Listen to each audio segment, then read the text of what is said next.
ఆముదాన్ని కుక్ చేసేటప్పుడు కూడా వేయొచ్చా దాంట్లో?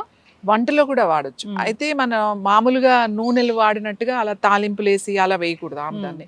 ఉడుకుతున్నప్పుడే ఎయాలి. ఇప్పుడు పప్పు, పాలకూర పెట్టుకున్నారు లేదా ఏదైనా ఆకుకూర పెట్టుకున్నారు అంటే మనం అన్ని పప్పు అన్ని పెట్టి ఆకుకూర అవును. పెట్టి స్టవ్ మీద పెడతాం కదా! అప్పుడే ఒక స్పూనో, 2 స్పూన్‌లో చిన్న హ్మ్. స్పూన్‌తో 2 స్పూన్‌లు ఆముదం వేసేసి అట్లా పెడితే హ్మ్.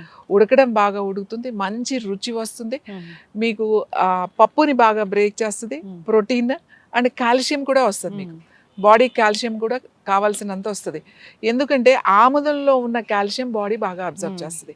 మీకు వేరే వాటిల్లో కూడా కాల్షియం ఉంది. హ్మ్. కానీ ఆముదంలో ఉన్న కాల్షియం బాడీ పూర్తిగా తీసుకుంటుంది. హ్మ్. రుచి కూడా పెరుగుతుంది వంటలో వాడడం వల్ల.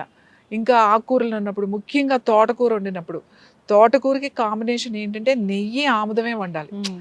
చిన్న తోటకూర ఉంటుంది కదా! కొయ్య తోటకూర హ్మ్. అంటారు. చిన్నది మనకి అవును. చిన్న తోటకూర. ఆ తోటకూరకి రుచి ఆముదం వేయకపోతే రాదు. హ్మ్. ఆ తోటకూర రుచి చూడాలంటే ఆముదం కలిపితేనే దాని రుచి తెలుస్తదనమాట.